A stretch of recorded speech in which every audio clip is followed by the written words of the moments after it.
Marcus Hale sat in his dimly lit apartment, the weight of anticipation pressing heavily on his chest. The glow of his laptop screen illuminated his face, casting shadows that danced across the walls adorned with literary posters and framed covers of his favorite books. Today was the day the nominees for the prestigious Westfield Literary Award were to be announced, an event he had marked on his calendar with a bold red circle. He could hardly breathe, his heart racing like a drumbeat in his ears, drowning out the distant sounds of the bustling city outside. As he stared at the screen, a flurry of memories rushed through his mind. Long nights spent hunched over his keyboard, fingers flying as he poured his soul into his debut novel, Shadows of the Past. The story was deeply personal, woven from threads of his own life experiences, his struggles, his triumphs, and the haunting shadows of his past. He recalled the moments of inspiration that had struck him like lightning, the way words flowed effortlessly during those late-night writing marathons, fueled by coffee and a relentless desire to be heard. "Just a few more minutes," he whispered to himself, glancing at the clock on the wall. The time seemed to crawl, each tick echoing his anxious thoughts. He imagined what it would be like to see his name among the nominees, the recognition that would validate his hard work and dedication. But a flicker of doubt crept into his mind. What if they didn't see the value in his story? What if his voice was drowned out by the biases that loomed over the literary world like dark clouds? Suddenly, a notification pinged, echoing through the silence of his apartment. Marcus jumped, his heart leaping into his throat as he opened the email that would change everything. The announcement was brief, but devastating. The nominees had been revealed, and as he scanned through the list, his breath caught in his throat. "Where is it? Where's my name?" he muttered, scrolling frantically, his hands trembling. But it was true. His name was conspicuously absent. The reality hit him like a punch to the gut, leaving him gasping for air. He felt a deep sense of betrayal wash over him, anger mixing with confusion. How could this happen? He had poured every ounce of himself into his work, and yet, here he was, overlooked and dismissed. As he sat in stunned silence, the muffled sounds from the living room drifted into his consciousness. He could hear the voices of his neighbors, their laughter a stark contrast to the turmoil inside him. He closed his eyes, trying to block out the world around him, but he couldn't escape the whispers he had overheard in the literary community, tainted with doubt about his capabilities, rooted in the systemic bias that plagued the industry. "Marcus? You okay in there?" called out Sarah, his closest friend and fellow writer, her voice laced with concern. She had been his confidant throughout this journey, always supportive, always believing in him when he struggled to believe in himself. "Yeah, I'm fine," he replied, forcing a lightness into his tone that he didn't feel. He could hear her footsteps as she approached his door, the sound both comforting and suffocating. "Come on, let me in," she urged gently. With a deep breath, Marcus opened the door, forcing a smile as Sarah walked in, her eyes immediately searching his face for signs of distress. "It's bad, isn't it?" she said, her voice softening. "It's just, I don't understand. I thought I had a chance," he confessed, his voice trembling slightly. Sarah stepped closer, placing a hand on his shoulder. "You're so much more than a nomination, Marcus. You know that, right? Your talent, your voice, they matter regardless of this award."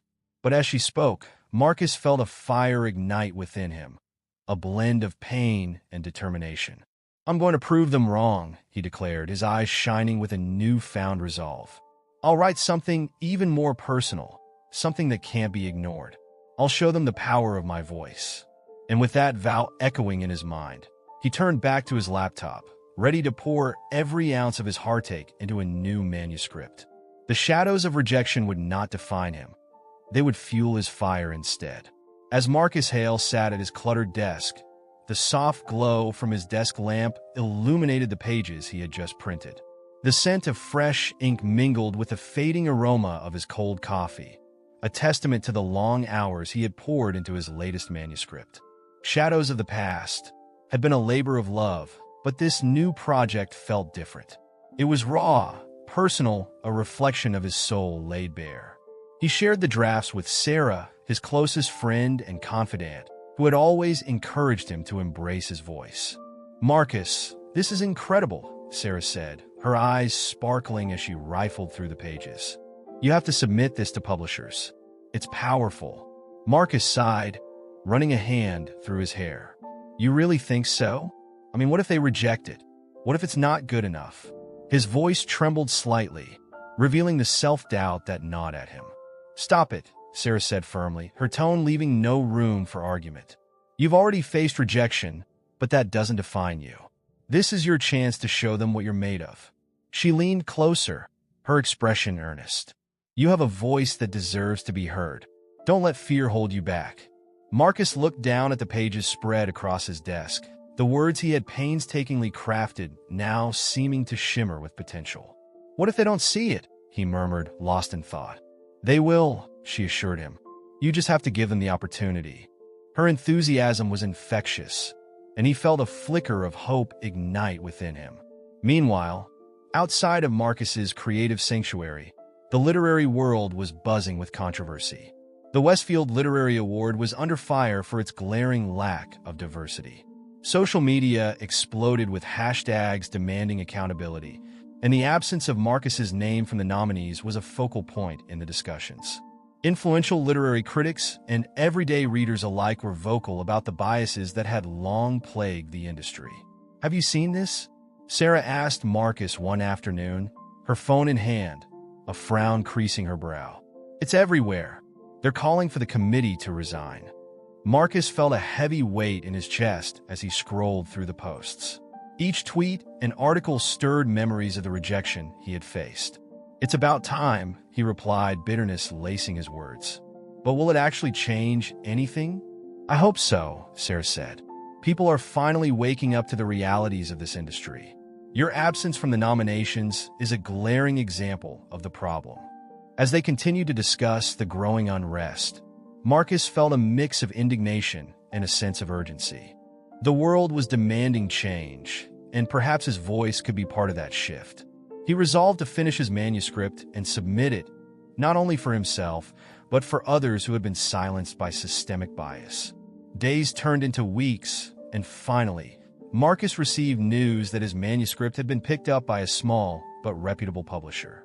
Elation surged through him, but it was tempered by the persistent echoes of rejection that lingered in his mind. He was set to be featured in a renowned literary magazine, a significant step forward. Yet, as he sat in his living room, surrounded by the remnants of his creative chaos, he couldn't shake the feeling of unease. What are you thinking? Sarah asked, her voice breaking through his reverie.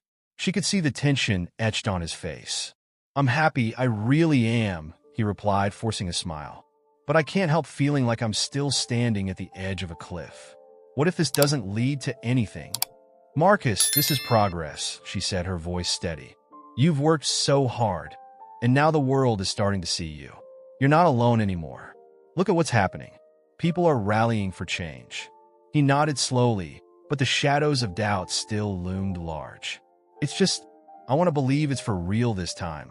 It is, Sarah insisted, placing a reassuring hand on his shoulder. You're about to make waves, and you deserve every bit of it. Just keep pushing forward. With her words echoing in his mind, Marcus took a deep breath and opened his laptop once more, ready to dive back into the world he had created. He was determined to fight against the biases that had oppressed him and countless others, channeling his pain and triumph into every word he wrote. The flicker of hope within him grew brighter, a beacon guiding him toward the future he so desperately wanted to claim. As the sun dipped below the horizon, casting a warm, golden hue over the city, Marcus Hale sat at his cluttered desk, the scent of fresh ink filling the air. The release of Shadows of the Past had taken the literary world by storm, and the unexpected acclaim felt surreal. He had poured every ounce of his soul into the pages, drawing from the well of his own experiences. Now, as he scrolled through social media, notifications pinging incessantly, he couldn't help but feel a rush of disbelief mixed with elation. Marcus, you have to see this. Sarah burst into his small apartment, her eyes wide with excitement. She held her phone aloft, the screen glowing with images of his book on bestseller lists. It's everywhere. Look at this review from the Literary Review. They're calling it a masterpiece of emotional storytelling. Marcus took the phone, his fingers trembling slightly as he read the glowing praise. "I can't believe it. This is incredible," he murmured, a smile creeping onto his face. It was a feeling he had yearned for, a validation that seemed to have eluded him for so long. But even amidst the joy, a shadow of doubt lingered in the back of his mind. Would this newfound success change anything in the broader literary community? Would it address the biases he had faced? Of course it will. Your voice is powerful, Marcus. People are finally listening, Sarah reassured him, her enthusiasm infectious. You're becoming a symbol for so many who felt overlooked. This is your moment. As the days rolled on, news of Marcus's success spread like wildfire. Book clubs were formed, discussions bloomed on social media, and literary critics lauded his work for its raw honesty and emotional depth. Marcus's name was now synonymous with resilience, and he found himself at the center of conversations about diversity in literature. It was a role he hadn't anticipated, but one he felt compelled to embrace. "Have you considered speaking at some of these literary events?" Sarah asked one evening as they sat in a local cafe, the chatter of patrons swirling around them. "You have so much to say about representation in the industry. People want to hear your story."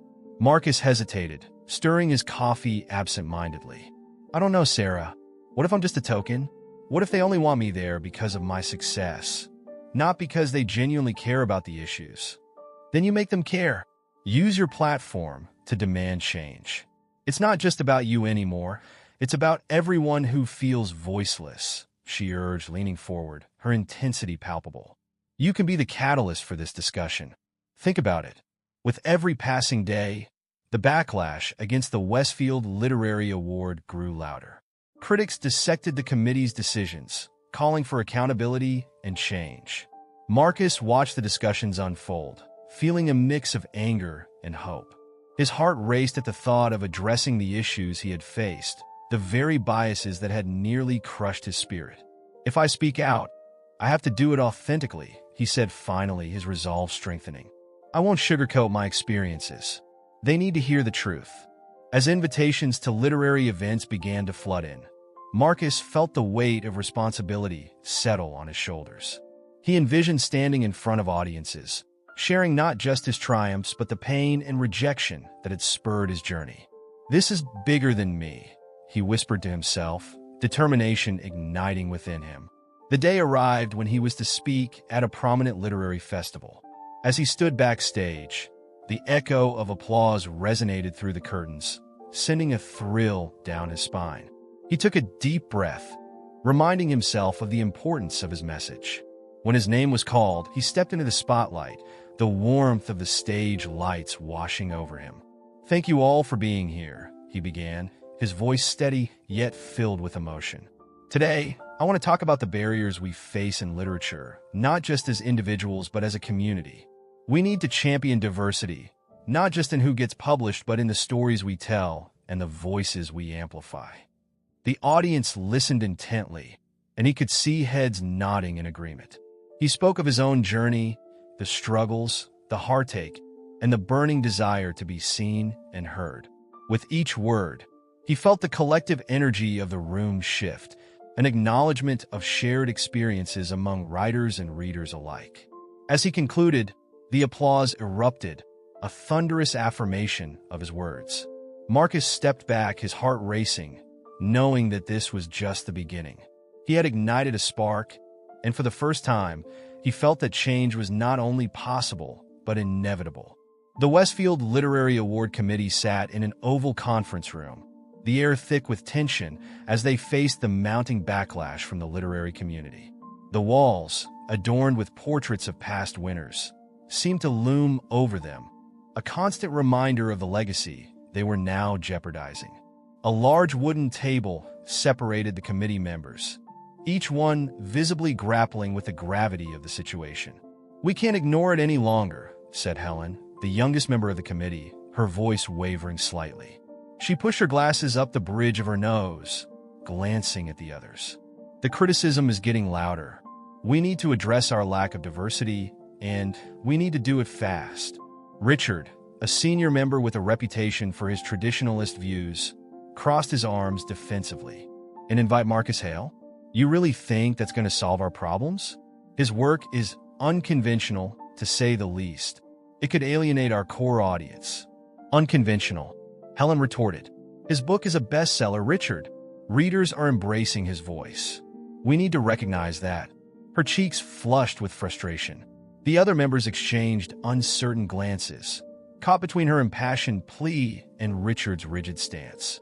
Perhaps we should consider inviting him to speak at the ceremony, suggested Laura, the chairwoman, her brows furrowed in thought. It might show that we're willing to engage with the community and acknowledge our shortcomings. But we must be cautious. We don't want to appear disingenuous. Richard scoffed. Disingenuous? We've been nothing but a traditional award, and now we're supposed to change overnight because of some social media outrage? This is ridiculous. Isn't that exactly the problem? Helen shot back, her voice rising. We've been too rigid for too long. If we don't adapt, we'll become irrelevant. This isn't just about Marcus. It's about the future of literature and ensuring that every voice has a platform. As the debate raged on, Marcus sat in his modest apartment, staring at the invitation that lay on his kitchen table. The Westfield Literary Award had formally invited him to attend the ceremony as a panelist. He felt a whirlwind of emotions. Part of him wanted to decline. The memory of his exclusion still stung, raw and unhealed. But another part of him recognized the opportunity, a chance to confront the very institution that had dismissed him, to speak his truth in front of an audience that had once turned its back on him. What are you going to do? Sarah asked him, her voice soft but firm as she perched on the edge of the couch. She had come over to offer support, sensing his turmoil. I don't know, Marcus replied, rubbing his temples. I mean, it's flattering, but it feels like a trap. They didn't want me before. Why would they want me now? I can't help but feel like this is a publicity stunt. Sarah leaned closer, her eyes locked onto his. But what if it's not? What if this is your chance to shine a light on the issues that matter? You have a voice, Marcus, and people are listening. You have to take control of your narrative. He sighed, the weight of her words settling on him. You really think they'll listen? They have to, she replied, a determined spark in her gaze. You've already started a conversation. Now it's time to elevate it. As the night of the ceremony approached, the anticipation hung in the air like a thick fog. Marcus donned a tailored suit, feeling both empowered and vulnerable as he looked at his reflection. This was not just an event, it was a reckoning. He stepped onto the red carpet, the lights flashing around him, reporters calling out his name. He felt the weight of their gaze, but also a sense of pride, a reminder of how far he had come. Marcus! Marcus! Shouted a journalist, waving a microphone. What do you hope to achieve by attending tonight? He paused, taking a deep breath. I hope to shed light on the importance of representation in literature. It's time we acknowledge the voices that have been silenced for too long. With each step he took, the mix of excitement and apprehension swirled within him. The night was not just about recognition. It was about confronting the very biases that had once held him back. And as he walked toward the grand entrance, he could feel the pulse of the literary world around him, ready for the storm that was about to unfold. The spotlight of the panel discussion glimmered under the soft glow of the overhead lights, creating an almost reverent atmosphere as Marcus Hale took his place at the center. He adjusted his glasses, his heart racing with a mixture of anticipation and apprehension. The audience, a diverse tapestry of eager faces, leaned in as he began to share his journey. Thank you all for being here today, Marcus began, his voice steady but imbued with emotion. I stand before you not just as a writer, but as someone who has navigated the complexities of a system that often overlooks voices like mine. My book, Shadows of the Past, is not merely a collection of words crafted into a narrative. It is a testament to the resilience of those whose stories have been marginalized. He paused, allowing his words to resonate within the charged atmosphere. The audience listened intently, some nodding in agreement while others scribbled notes, captivated by his eloquence and sincerity. It is essential that we broaden our definition of what constitutes a great literary work, Marcus continued. Literature should reflect the rich diversity of our society. When we fail to include varied perspectives, we rob ourselves of the chance to understand one another fully. As he spoke, he couldn't help but glance at the committee members seated to his right, particularly Richard, a prominent figure among them, who looked increasingly uneasy. Marcus took a breath, steeling himself for the inevitable pushback he anticipated. Just as he finished his thought, Richard interjected, his tone laced with skepticism. But do you really believe that your success is solely attributed to the issues of diversity? Isn't it possible that your work simply resonated more with the current market? After all, not every voice is meant to be celebrated just because it's different. Gasps rippled through the audience, and Marcus felt the tension spike. He squared his shoulders, refusing to let Richard's dismissive remarks silence him. With all due respect, Richard, my success isn't merely a matter of market trends. It's about breaking down barriers. When the system has historically favored certain narratives over others, it's no surprise that the voices of Black authors, among many others, have been relegated to the sidelines. The heat of the exchange ignited the audience's passion. Sarah, seated among the audience, raised her hand, her voice ringing with conviction. Marcus speaks the truth. I've seen countless talented writers ignored simply because they don't fit the mold. It's time for us to challenge these outdated notions of literary merit. More voices joined Sarah's, echoing their solidarity and frustration. Yes, we need to uplift all voices, shouted another attendee. The room, once filled with a quiet tension, erupted into a chorus of agreement, each individual sharing their own stories of exclusion and bias. Richard's face flushed with embarrassment, but he pressed on, attempting to regain control of the discussion. But how do we determine what is truly deserving? Isn't it subjective? Subjectivity should never be a shield for exclusion, Marcus countered, his voice unwavering. We must actively seek out stories that challenge our perspectives and foster discussions that are uncomfortable. Only then can we grow as a literary community. The atmosphere had shifted dramatically. The audience, now fully engaged, had transformed from passive listeners to active participants in a dialogue that felt both urgent and necessary. Writers of all backgrounds began to share their experiences, revealing the systemic barriers they had faced and the personal journeys that had led them to this moment of solidarity. As the discussion continued, Marcus felt an overwhelming sense of purpose. He was not alone in this fight. He was part of a movement that was demanding change. The raw energy in the room was palpable, and he realized that this was more than just a panel discussion. It was a reckoning. As Marcus concluded his thoughts, a wave of applause erupted, filling the auditorium and enveloping him in warmth. He looked around, meeting the eyes of fellow authors, supporters, and allies who had rallied to his side. In that moment, he understood that this was not just about his journey. It was about paving the way for countless others, igniting a fire that could no longer be extinguished. In the aftermath of the panel discussion, the air was thick with tension. Whispers filled the grand hall, a cacophony of voices discussing the explosive exchange that had taken place. Marcus Hale stepped away from the podium, his heart racing. He could still feel the electric charge from the audience's reaction to his words.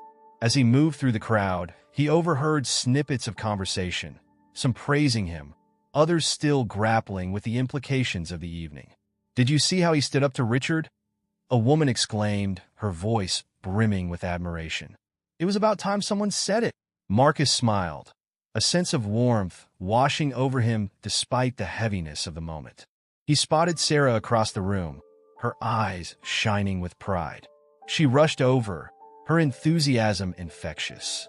"You were incredible, Marcus. I've never seen the crowd so engaged. You really made them think." "Thank you, Sarah," Marcus replied, his voice low. "But I'm worried about the fallout." Richard's words, "They're going to create a storm." Just then, a commotion erupted near the front of the hall. A group of authors, many of whom had faced their own struggles with exclusion, began to speak out, emboldened by Marcus's courage. "We need to hold them accountable," one shouted, raising a fist in solidarity. No more silence. As the crowd began to rally, Marcus felt a swell of hope. This was what he had fought for, a community willing to confront the biases that had long been entrenched in their world. He turned to Sarah, who was nodding in agreement. "This is bigger than us," she said, her voice steady. "We're starting a movement." Meanwhile, in the boardroom of the Westfield Literary Award, the committee members were in disarray. Richard sat at the end of the long table, his face a mask of disbelief and anger. "I don't understand what the big deal is," he said, his voice strained. "I was just asking the tough questions. Questions that reveal your biases." "Richard," another member interjected, "we can't ignore the outcry from the community. We have to address this." As the discussion heated up, Richard's defenses crumbled. "You're all just caving to the noise," he snapped. "This isn't how we've done things for years." But the tide had turned against him. An internal investigation was launched, prompted by the mounting evidence of Richard's discriminatory practices over the years.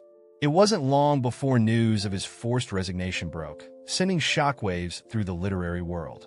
The award committee was in crisis mode, scrambling to salvage their image and reputation. The following week, the committee released a statement acknowledging their past mistakes. They committed to diversifying their selection process and promised to invite voices from underrepresented communities. It was a monumental step, and the community responded with overwhelming support. Marcus received the news of Richard's resignation with a mix of relief and disbelief. It felt surreal, a dream he hadn't dared to hope for. Soon after, he received an unexpected email from the Westfield Literary Award Committee, bearing the words he had longed to read. "We are pleased to inform you that you have received an honorary nomination for your book, Shadows of the Past." When the announcement became public, social media erupted in celebration. The literary community rallied behind Marcus, sharing their own stories of resilience and support. He was invited back to the ceremony, this time as a nominee, and he could hardly contain his excitement. On the night of the awards ceremony, Marcus stood backstage, his heart racing. The atmosphere was electric, and he could feel the love and support emanating from his friends and fellow authors in the audience. As he stepped onto the stage, the crowd erupted in applause. He took a moment to absorb the scene before him. Faces filled with hope, unity, and a shared determination for change. "Thank you," he began, his voice steady. "This journey has never been just about me. It's about all of us. It's about creating a space where every voice matters. We have the power to reshape our literary community and ensure it reflects the diverse tapestry of our world." As he spoke, the cheers of encouragement from the audience filled him with strength. He realized that this moment was not just a personal triumph. It was a celebration of resilience, a beacon of hope for countless others who had felt the weight of exclusion. Embraced by friends and supporters, Marcus knew that his journey was far from over. Together, they would continue to fight for a future where every story could be heard and every author could be celebrated.